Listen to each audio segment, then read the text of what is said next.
अस्सलाम वालेकुम। इस वक्त हम खोखर फार्म बस्ती खोखरा मुल्तान में मौजूद हैं और ये बारिश के जैसे आपको पता है कि स्पेल अब ख़त्म हो गए हैं, तो अब हम विज़िट कर रहे हैं। इस साल आम का जो हमने देखा है वेदर पैटर्न जो है आम की सीज़न में बड़ी तेज़ी से चेंज हो रहा था। इसी सीज़न में 11 जनवरी के बाद शदीद कोहरा पड़ा और कोहरा एक दफ़ा नहीं 2-3 दफ़ा पड़ा। तो उस कोहरे के क्या फ़ायदे और नुकसान थे, और उसके बाद मार्च में जो है वो मार्च के एंड में आके बारिशों ने इस पूरे निज़ाम को जो है वो घेर लिया। तो मिड मार्च से लेके और अब ये अप्रैल आ गया है, तो ये आज से 2 दिन पहले तक यहाँ पर बारिशें ही हो रही थी ऑन एंड ऑफ। तो उसके आम की फल पर और आम के पौधों की सेहत पर क्या असरात हैं, तो उसको हम जो है आज देखते हैं। सबसे पहले हम कोहरे की बात करेंगे। जब जनवरी 11 से लेके और फिर ऑनवर्ड जनवरी में भी और शायद फरवरी में भी कुछ दिन जो है वो कोहरा पड़ा था, लेकिन 1-2 दिन बहुत शदीद कोहरे के थे, बहुत ज़्यादा ठंड थी। उसकी वजह से जो है वो छोटे पौधों का तो लामहला बहुत सा डैमेज हुआ, और छोटे पौधे भी और कई जगहों पर कुछ जो बड़े पौधे थे उनका भी डैमेज हुआ। लेकिन जिन पौधों में जैसे ये हमारे पास यहाँ फसल है और इन पौधों के दरमियान में अगर कोई छोटा पौधा था, जैसे ये हमारे सामने भी नज़र आ रहा है, तो जहाँ पे पानी का सिस्टम बंद ही नहीं हुआ, चलता रहा, तो वहाँ पर कोहरे ने जो है वो डैमेज कम किया। लेकिन जिन जगहों पर हमने पानी में देर की या उस पौधों को सही तरीके से नहीं ढांपा था, तो वहाँ पे वो पौधे डैमेज हुए। अब बड़े पौधों की बात करते हैं, तो कोहरे की वजह से पौधों को एक स्ट्रेस आया। स्ट्रेस आने की वजह से पौधे जो हैं वो अपनी वेजिटेटिव ग्रोथ को उन्होंने रोका, और वो वेजिटेटिव ग्रोथ रुकने की वजह से पौधा जो है वो फ्लावरिंग की तरफ गया। और इस साल जो फ्लावरिंग है वो इतनी ज़बरदस्त फ्लावरिंग थी कि शायद किसी भी सीज़न में ना हुई हो। उस फ्लावरिंग को देखकर हम बहुत बड़ी जो है वो एक्सपेक्टेशन लगा रहे थे कि इस साल जो है हमारी क्रॉप बहुत अच्छी होगी।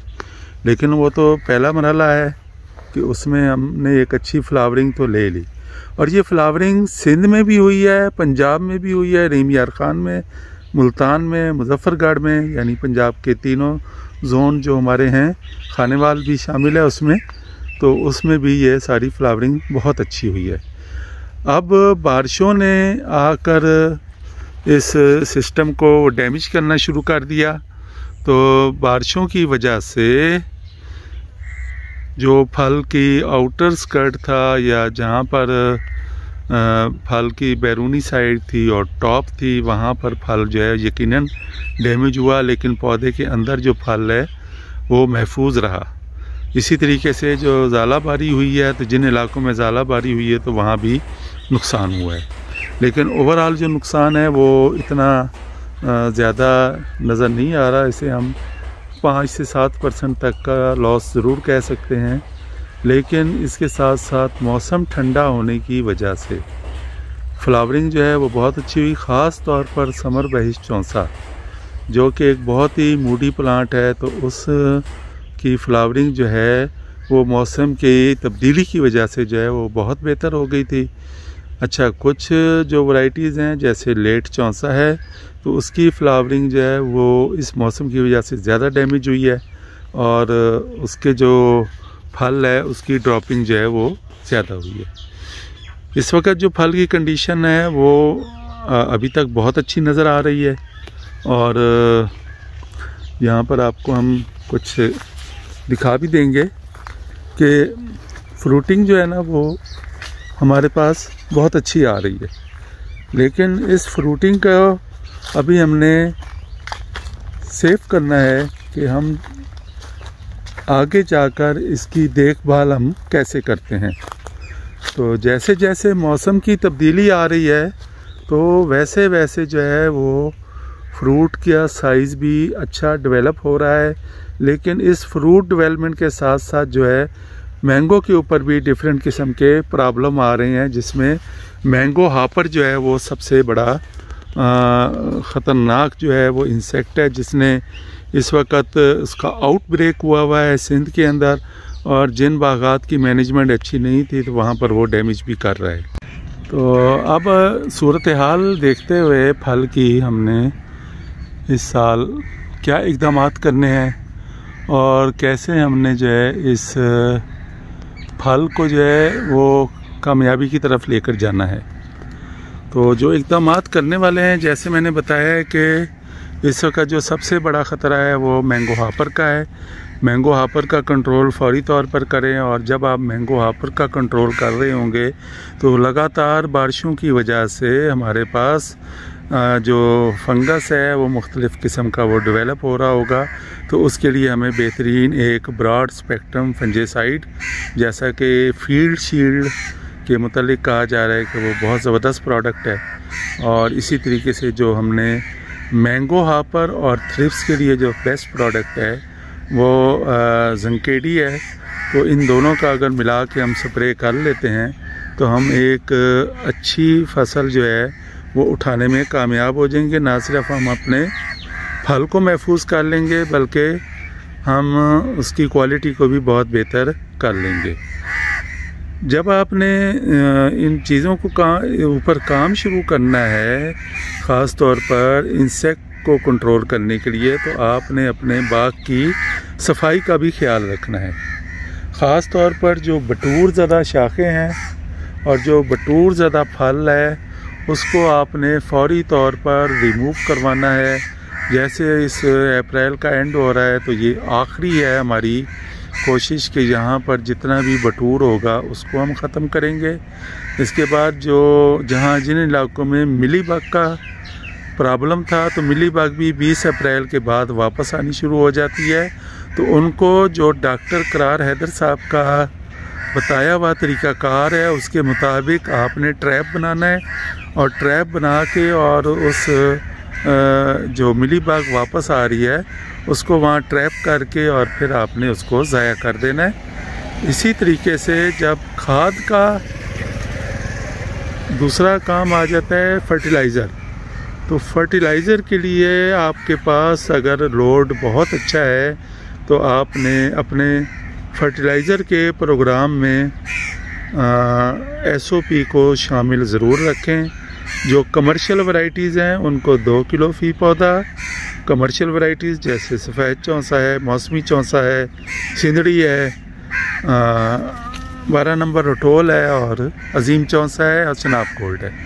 तो इनको आपने 2 किलो फ़ी पौधा, फ़ी बड़ा पौधा, और जो बाकी वैरायटीज़ हैं उनको 1 से आधा किलो फ़ी पौधा, फ़ी बड़ा पौधा आपने SOP ज़रूर देनी है। उसके साथ आप नाइट्रोजन जो है उसको वाइजली यूज़ करेंगे, और अपने हालात को देखते हुए। नाइट्रोजनस फर्टिलाइज़र में अमोनियम सल्फेट है, वो आप 2 से 3 किलो फ़ी बड़ा पौधा, और कैन गवारा वो भी आप 2 से 3 किलो फ़ी पौधा, इन दोनों में से कोई एक इस्तेमाल कर सकते हैं। और यूरिया भी आप दे सकते हैं अगर आपके गैर समरदार पौधे मौजूद हैं। तो ये आपके फर्टिलाइज़र का प्लान हो जाएगा।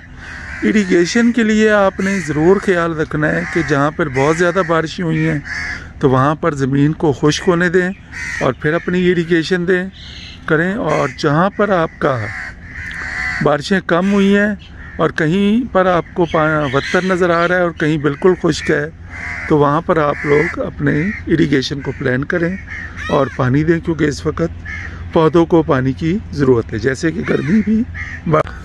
फिर हमारा एक आ जाएगा कि मैंगो ऑर्चर्ड की हमने सफाई, तो फ्लोर क्लीनिंग जो है वो बहुत ज़रूरी होगी, क्योंकि मैंगो हापर और थ्रिप्स के बाद अगर कोई बड़ा इंसेक्ट इस वक्त बन चुका है तो वो मैंगो फ्रूट बोरर है। तो और मैंगो फ्रूट बोरर का बेहतरीन कंट्रोल फ्लोर मैनेजमेंट है। Thank you very much.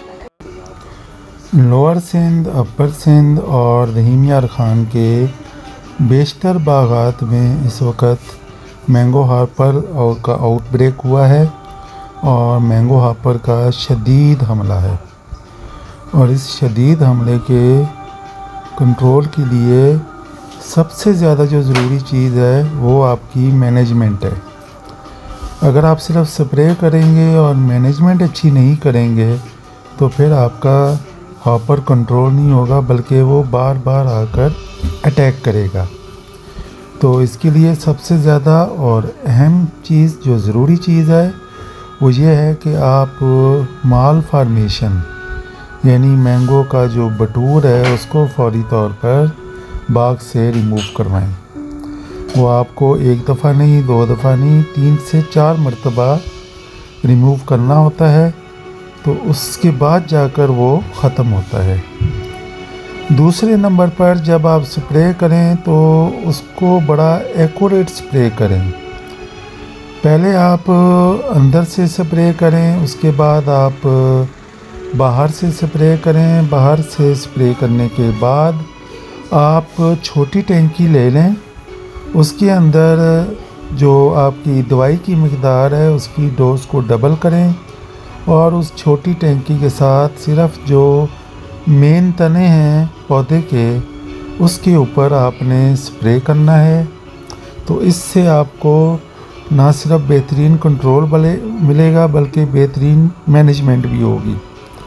तो ये आप देख लें कि ये मैंगो हॉपर की वजह से कुछ नुकसानात भी हुए हैं, लेकिन इसके बावजूद फ्रूट सेटिंग बहुत अच्छी है।